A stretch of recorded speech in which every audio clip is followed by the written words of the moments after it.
Welcome to today's episode of True to Form with your host, President and co-founder of Crystal Clear, highly regarded speaker, and two-time Inc. 500 entrepreneur, Tim Sawyer.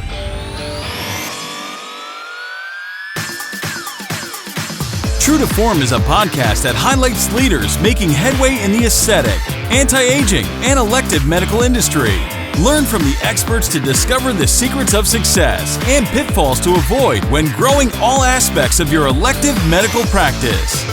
This week's episode is brought to you by Candela, a leading US-based global medical aesthetic device company, engineering technology that enables practices to provide advanced solutions for a broad range of medical aesthetic applications, including hair removal, wrinkle reduction, tattoo removal, women's health treatments, facial resurfacing, traumatic and surgical scar treatments, body contouring, improving the skin's appearance through the treatment of benign vascular and pigmented lesions, and the treatment of acne, leg veins, and cellulite. Please join me in welcoming your host, the authentic, the transparent, Tim Sawyer. Hello and welcome to True to Form, the podcast that connects you to the people, technology, and hot topics that shape the elective medical community. Provided to you by Crystal Clear and brought to you by this week's sponsor, Candela, the leading US-based medical aesthetic device company. Our good friends, I'm your host, Tim Sawyer. To our returning guests, welcome back. And for our first-time listeners, we appreciate you joining us and encourage you to become a subscriber. In the last episode, we switched gears a bit as I reflected back on what the elective medical community has gone through over the past 4 months and really thinking about the anxiety and channeling that anxiety into a strategy. If you missed it, you got to check it out. Got a really special guest on tap for today. Grateful to have her here. Our guest, Tara Delle Chiaie, is a master aesthetics injector and owner of Delle Chiaie Cosmetic Medicine. She has been in medicine since 2002 as a registered nurse. In 2011, she graduated from the accelerated program at the University of New Hampshire as an advanced practice registered nurse and immediately became nationally recognized through the American Nurses Credentialing Center as a board-certified nurse practitioner. She grew up in the beauty industry and found that it was a great union to blend beauty with medicine. She has an astute sense of safety, big issue, and I'd like to talk to her about that, while her experience guides her practice to produce beautiful and natural results. Her goal is to continually fine-tune the art of bringing one's inner beauty to the surface. So without further ado, I want to welcome Tara. Tara, welcome to the program. Hi, Tim. Thank you. I'm so grateful to be here with you guys and share whatever I can to help the aesthetics community grow. Hey, we're all in this together, right? And we really are.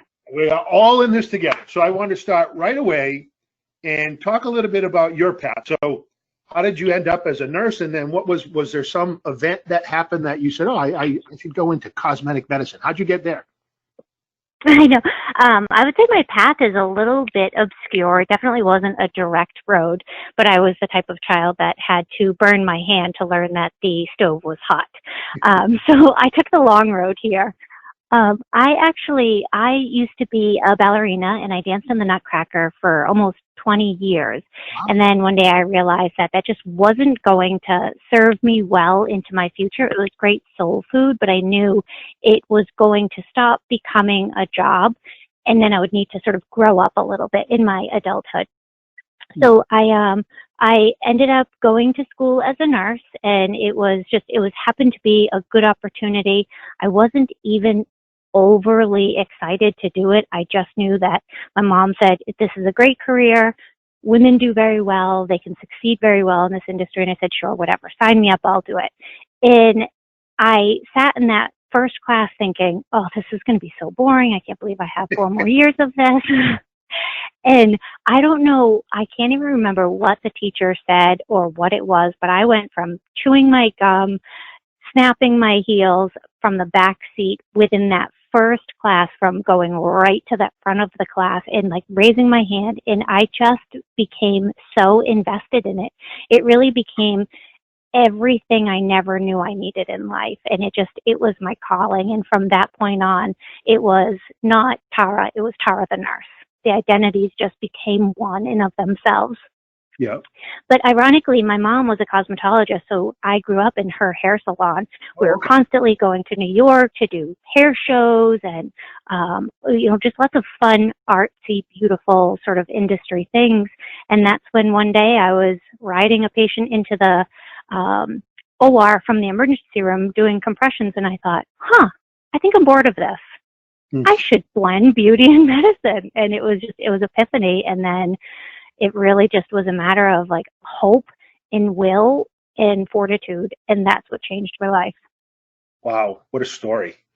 And I bet there's a lot. I wish we had more than 30 minutes because I'd love to hear about your journey as a ballerina. That's we don't get that a lot. So first of all, congratulations to you. That I can't imagine the commitment that goes into being a world-class ballerina. That's good. But that speaks to where you are now, I assume, right? And so in 2011, so you went to work in a hospital, and then when did you start developing, your process to go ahead and open your own clinic?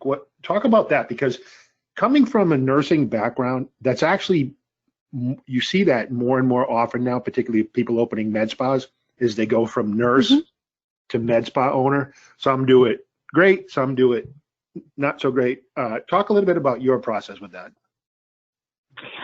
Yeah, and I see that too. And I feel like, as nurses, this was one of my challenges when I first even got into the aesthetics world, is as a nurse and even as a nurse practitioner, I worked in the ER for 17 years as under the nursing scope. And patients just show up in the ER, and it happens to be their lucky day because I've chosen to invest my life into education and further certification to make sure that I can manage all of those crises that come through the doors. But the patients don't get the interview process. I just happen to be there when they roll in through the ambulance or you get rushed in. They don't ever get the interview process, so they miss that opportunity. They're just grateful, like, great, I have somebody I trust in the hospital. Here's my caregiver. And then when you flip over to aesthetics, I think the part where some people fail in this industry is you take the nurse that cares and is compassionate, and all of a sudden you have to learn how to sell that. We've never had to sell. We've never had to buy your affection or your attention.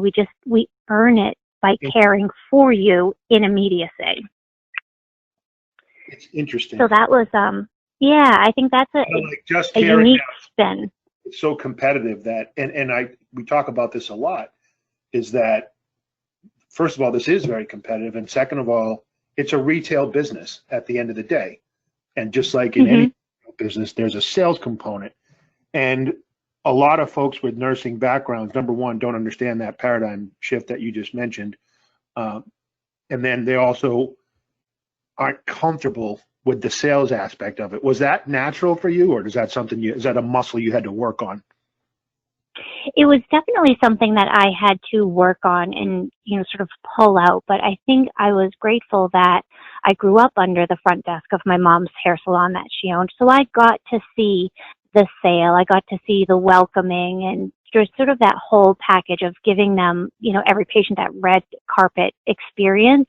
Yeah. And, it goes from the appointment to the whole process. So I think the fact that I had that experience growing up as a child really did help me, because I'm not so sure I would have grasped onto that on my own. It was definitely something that I sort of sat back and reflected and was like, oh, I think, I need to do it this way. And that really did help a lot. Let me ask you this as we talk about sales. When you say master aesthetic injector, where does that title master come from? Is that specific courses or? So yes, and that's an interesting sort of hot topic too, the idea of what's a master in this industry and what is certified in this industry. It tends to be a bit of a hot topic. So in the beginning, I would have never considered myself a master, and I never would have even labeled myself that just because I took a master course. And I think typically those are with, world-renowned injectors or speakers, presenters that you're really seeking out. And I don't think you can use that title lightly and just slap it on there because you took a master course with Raj or Julie, any one of the big sort of social media hits right now. Yep. I do really think it's mastery in your field, in your very specific field. And I think it does take several years to develop that. And ironically enough, I was just reading the book Outliers this weekend by Malcolm Gladwell, and he talks a lot about what is mastery. And he talks about, prototypes and geniuses, and are they just born? In the repeated science, apparently, whether you're first flute or, Mozart or just Bill Gates or Bill Joy, any of these people that have just really made it far in life, they're not born this way. It took 10 years and 10,000 hours of education and trial and error. And I think that's where, if you're going to use the word master, I think you need to have confidence in the skills and the amount of time that you've put into your education to really say, I am a master and I can be confident about it. But you also need to be humble too, because there's plenty of times I pick up that phone and say, I did this and I'm seeing this. Have you had that experience? That's also important. Right. The reason, first of all, that's an artful explanation. The reason I asked that is back years ago when we did shows, but we actually had a show in, it was a really neat show in Miami, one of the last shows that happened this year. And it was a practice management training course. And one of the neat things that we did was we did live calling. So whoever the person was on the stage, someone would volunteer to allow that person on stage, on mic'd up, to call a practice and mystery shop them. And it was really neat. It was a disaster, but it was really neat. And so one of the folks that volunteered, person called the practice and said, oh, I was referred to you and I was thinking about getting some injectable, some fillers, whatever she said. And she said, can you tell me what type of fillers that you have? And the girl said, yeah, we have the whole suite of Allergan products. That's how she started the answer. And first of all, nobody knows what Allergan is, who doesn't work in a clinic, right? They don't know that they invented Botox and all the other pieces, all the other things that they created. So that was the first part.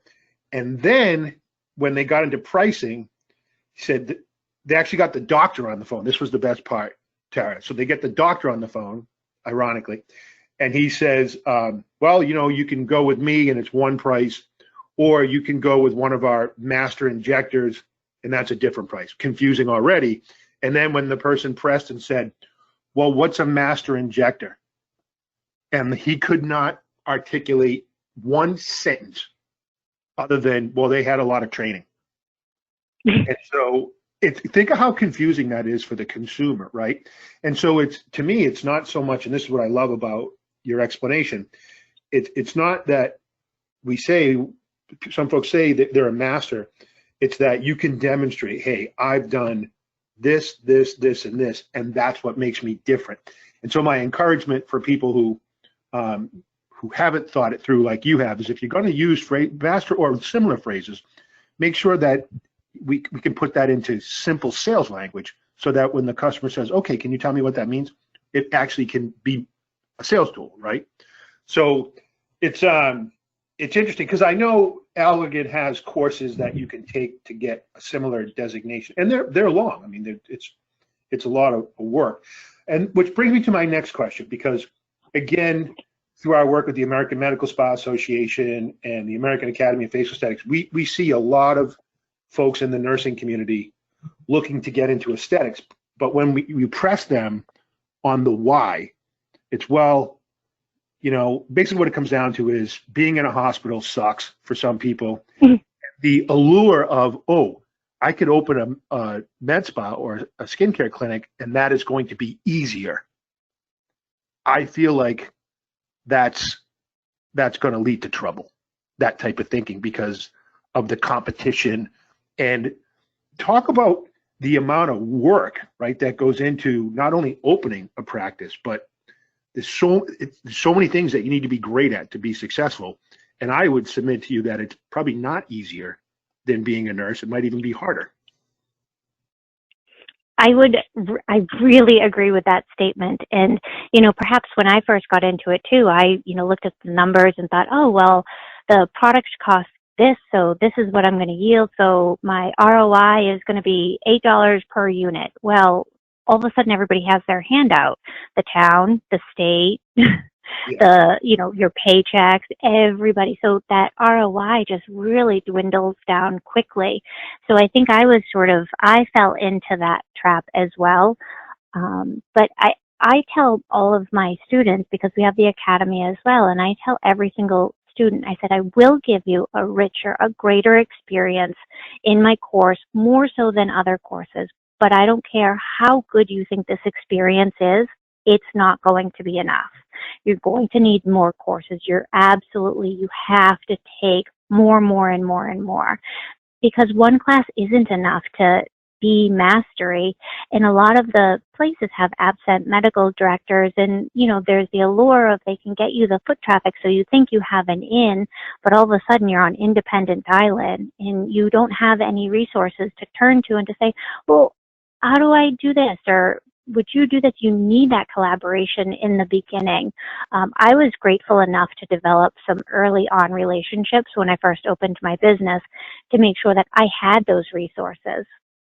Because when I first got into this, I thought I was going to work for somebody. I didn't really think I was going to open my own business, but it is such a tough climb, and it's so cutthroat that I almost was forced into opening up my own business. And in the end, I'm definitely grateful that I did, because I think that I'm a better boss than I am an employee. I don't take direction well if I disagree with it. So I think I ended like the universe put me right where I should have been so that I could have potential to feel more successful and be more free to be myself. It's interesting. And I think it's important that folks like yourself who have made that transition are honest about the commitment, right? And they understand that, hey, it's a different level of care, and it might be a little less chaotic environment at times, but there's the business side of it too, which you don't get in nursing school, right? No, not at all. Not at all. So it's a totally different brain muscle. And you've got to have some business acumen because you've got your own business. So how did you dig in on that? Was that something that you were astute at out of the gate, or did that take some time too? I think I had it sort of in there to begin with, but I do just want to back up one thing. You did mention about sort of the trials and the extra of owning a med spa in this industry.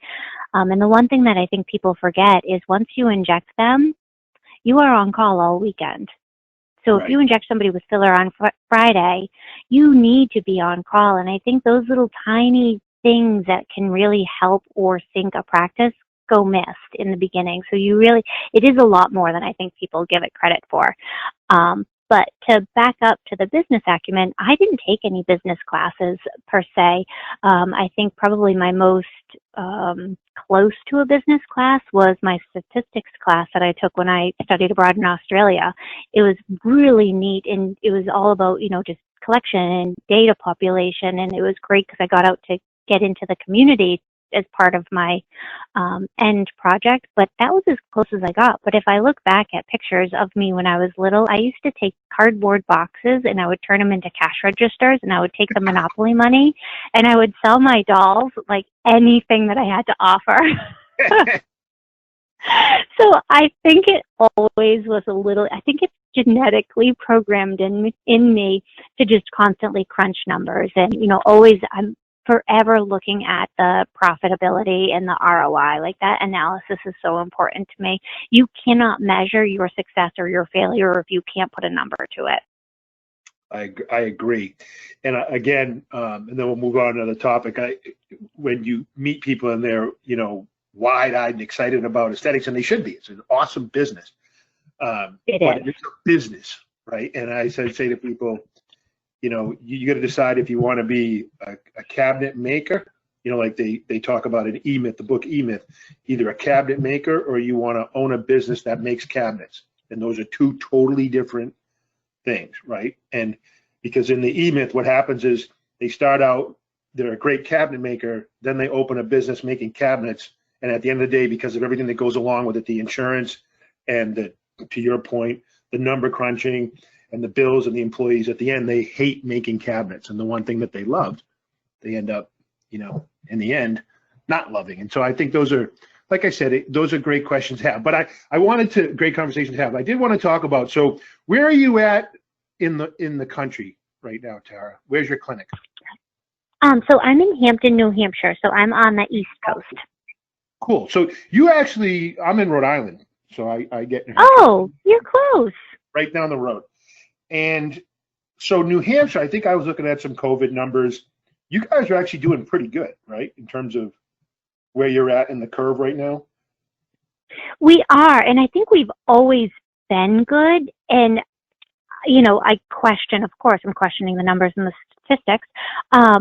I question, was that because we are so far out and not in a central hub? We don't really have any hospitals. We do have hospitals and then airports, like Massachusetts has that giant Boston International airport. So I'm just wondering if some of the testing, was given more to some of the epicenters, so they were able to test more, so the numbers were high, whereas we're just like a little tiny peon stuck on the coast. We don't really have great numbers. A lot of us for New Hampshire is very seasonal, and we're very touristy depending on the season.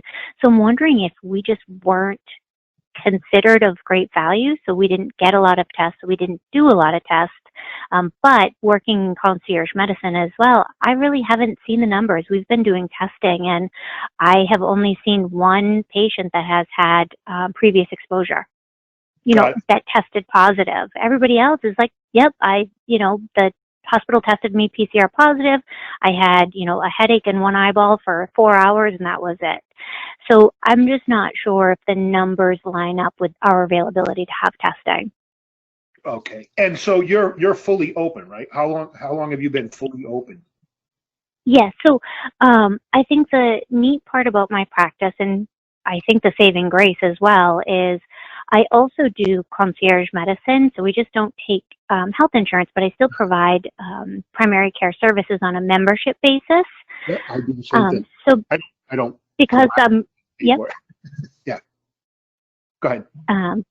So because I was registered with the state as healthcare services, and I had my occupancy permit for my location as healthcare services, and the skincare side of things was the secondary.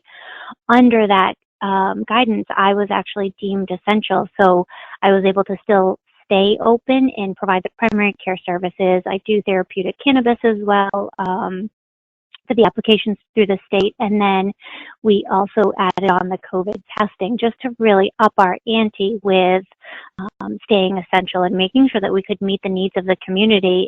We needed to shift quickly if we were going to stay open to make it worth our while for staying open. So we shifted really quick in order to sort of gather back. Okay, you might have been a Botox patient, but I bet you're afraid of COVID. We have the testing if you need. If you have symptoms, please come see us, call us virtually, whatever you need.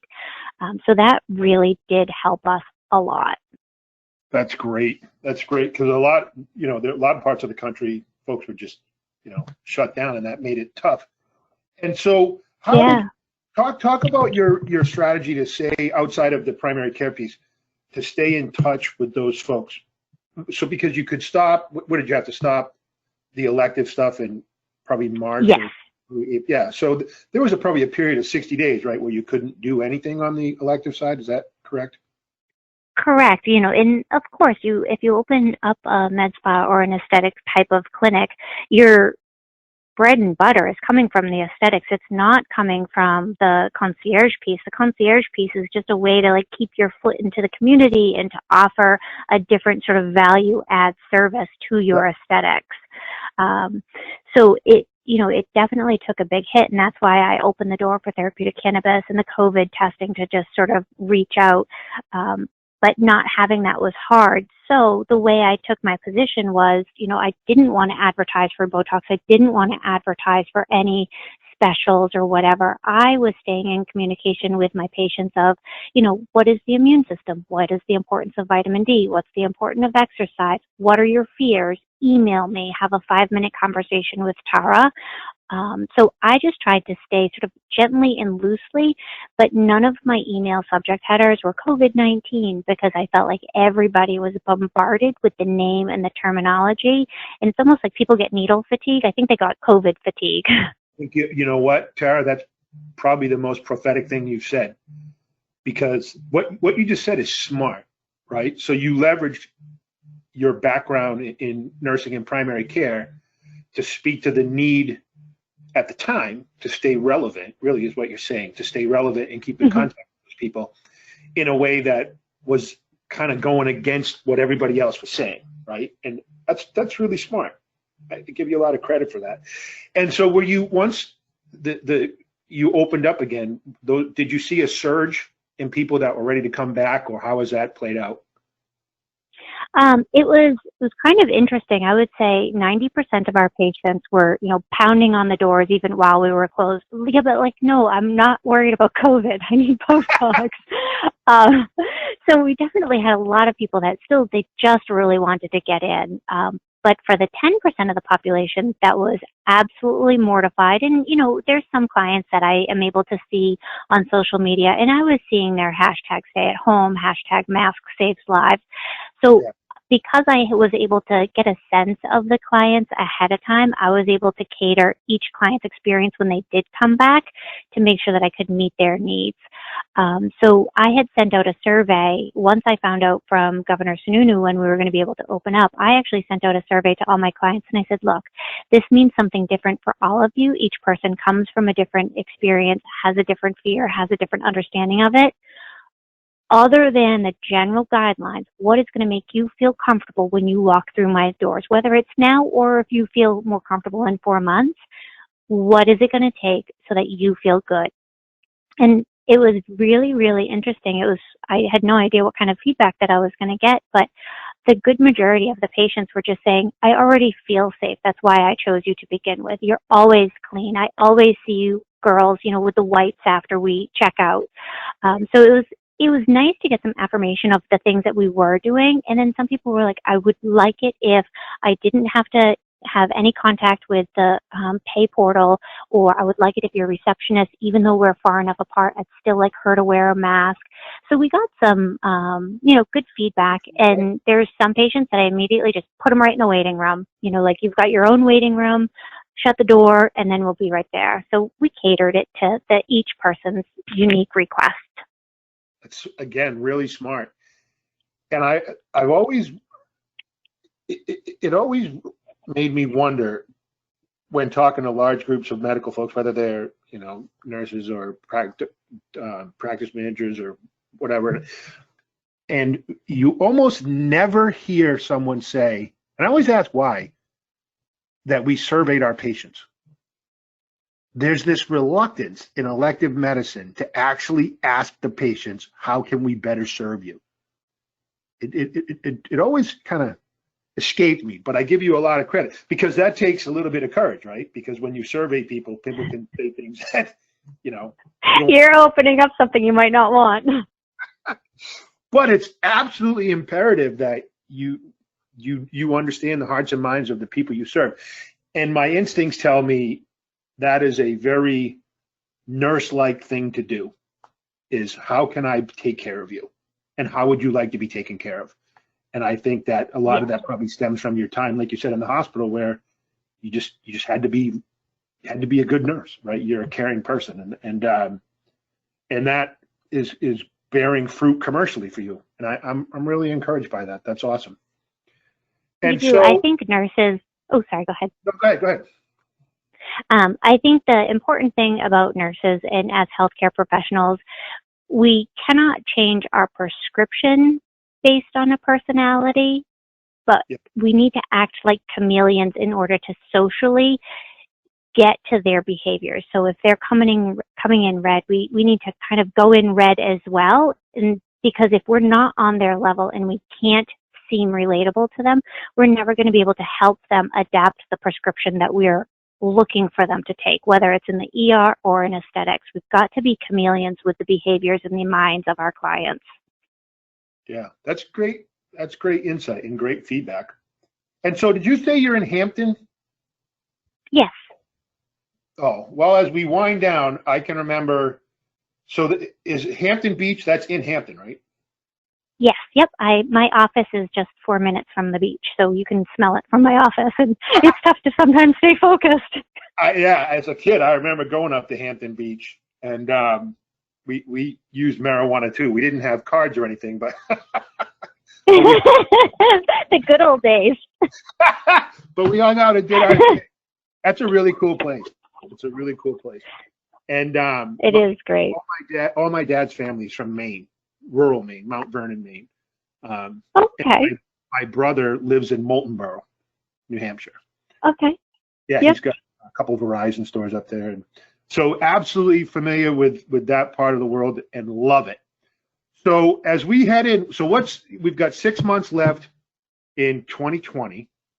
Let's wind down with this. What do you think realistically the expectations are for the clinic in terms of kind of year over year performance? And then lastly, if you could leave our listeners with, if you were going to open your practice today, knowing what's going on with COVID, what would be a couple of, pieces of wisdom we can share to them? I think you definitely, with opening a practice, having a good team to support you, and the collaborating relationships are so, so very important. I think everybody sort of like hops into bed with every rep, but not physically, but literally every, product rep or whatever. And I think, fostering and developing unique relationships, less is more sometimes in the beginning. I think a lot of people are like, well, on Instagram, they're offering rhinoplasties, they're offering, tear trough filler, and they're offering everything. Be an expert of 1 to 2 things and then move up. And then, keep going slowly, because when you're a jack of all trades, you're never going to master anything, and you will never be able to manage your complications, which unfortunately they do happen even to the best of us. But I think that's really important, in staying on top of your boards. Be a part of your board, because my approach now is the fact that they said that aesthetics wasn't essential. I think for some aesthetic practices, they are not essential because, maybe they just opened up, maybe they don't have that mastery. Right. But for me, the way I look at it is I'm injecting the world's most deadly neurotoxin to mankind. I'm extremely competent Right. to be in the face of adversity, to be in the face of a virus. I worked in the emergency room. Like, viruses, bacteria come at us all over the time, new stuff, weird stuff, crazy strains. So I think my position is going to be working with the board to figure out, how do we deem certain aesthetic things essential? Because I don't ever want to be told that I'm not essential. Right. That's a good point. So how do I change that shape, and how do I secure my longevity in this industry? Because if they have another shutdown, how will I survive? Right. That's a great So point. That's sort of my future thoughts. You're very forward thinking. It's cool. It's the only way to survive. It's a cool conversation though. And so, and lastly, and then I want to make sure everyone has your email in case they want to shoot you a question, if that's okay. Yes, definitely. What are you calling? What are you predicting for the back half of 2020? You hoping to get, year over year? How do you think you're going to fare? Well, I do think that I think I'll be okay. And I actually did my numbers right as we came out of COVID. And I was already, even coming out of COVID with the shutdown, my numbers were still up over last year. Wow. Congratulations. And thank you. But I think that happened because I'm constantly analyzing, I'm constantly tearing apart the little nitty-gritty pieces of the business to figure out what works, what doesn't work. Every single month, I can tell you exactly who my best seller is for staff and who the best treatment is, which treatment service is actually the best. And sometimes, it's always my neurotoxin. That's always the number one, but Yep. I'll see toggling, profound versus something else. And, once you take a new treatment in, that new treatment's going to go up because everybody's talking about it. So really having a good, strong hold on what is actually selling in your practice, that's where you put your energy on, or that's where you look to maybe replace that or maybe retrain. So I think, again, it really comes back down to numbers, and I'm constantly analyzing the services. And I also look to the statistics too. What is the country actually calling for? Not what Instagram is putting out, but what is the country calling for with the statistics? And then again, I always survey my own clients. We sometimes will put a little sheet on the chair, and it just has 3 questions about, what potential interests, we call it like an aesthetic wish list. If they could choose in order 1, 2, 3, which one would you like? Again, because they're already there. They're captive audience. So question them. What do they want? The statistics nationally are wonderful, but the statistics within your own practice are far more beneficial. Yeah. Good for you. You're doing it all the right way. I give you a lot of credit. And with enough humility that I can see why people would want to go see you and keep coming back. And so I give you a lot of congratulations, like I said. And thank you. Well, I think it's pretty cool, and probably not every day that Audrey and I are going to get to talk to somebody who spent 20 years as a ballerina, became a nurse, opened her own med spa skin clinic, and one of the most forward-thinking people we've talked to in a long time. And you've got a great perspective on where we were at and where we're going in COVID. And I know our listeners are going to appreciate that. And if anybody had a question for you about you as a person, your practice, your philosophy, is there an email that they could get to get a hold of you? Yes, my email is tara@thedccm.com. Could you say it again? Tara at thedccm.com. thedccm.com. Cool. Hopefully somebody might have a question for you. I really appreciate you taking the time today. I'm hoping that 2020 finishes strong for you and for everyone. Hopefully you can find some time before the summer's over to get down to the beach. It's only 5 minutes away. And enjoy that. So once again, thank you for coming on the program. Want to thank you to our listeners today. Once again, today's podcast brought to you by Candela, the leading US-based medical aesthetic device company. I'm your host, Tim Sawyer. Feel free to reach out if you want to learn more about Crystal Clear. Go to crystalcleardm.com, crystalcleardm.com. Talk to the guys. Check out, we've got some great specials for the month of July that everybody's going to love. Or give us a call. So thank you very much. We look forward to hearing from you again talking to you again next week. Tara, thank you for joining us, and enjoy the rest of your day. Thank you.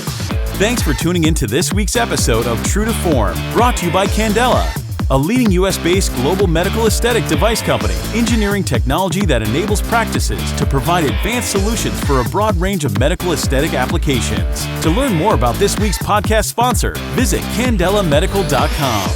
And to learn more about your podcast provider, Crystal Clear, visit crystalcleardm.com. Be sure to subscribe to the show on all your favorite music apps, including iTunes, Spotify, SoundCloud, and tune in to stay up to date with the newest episodes. Thank you for listening.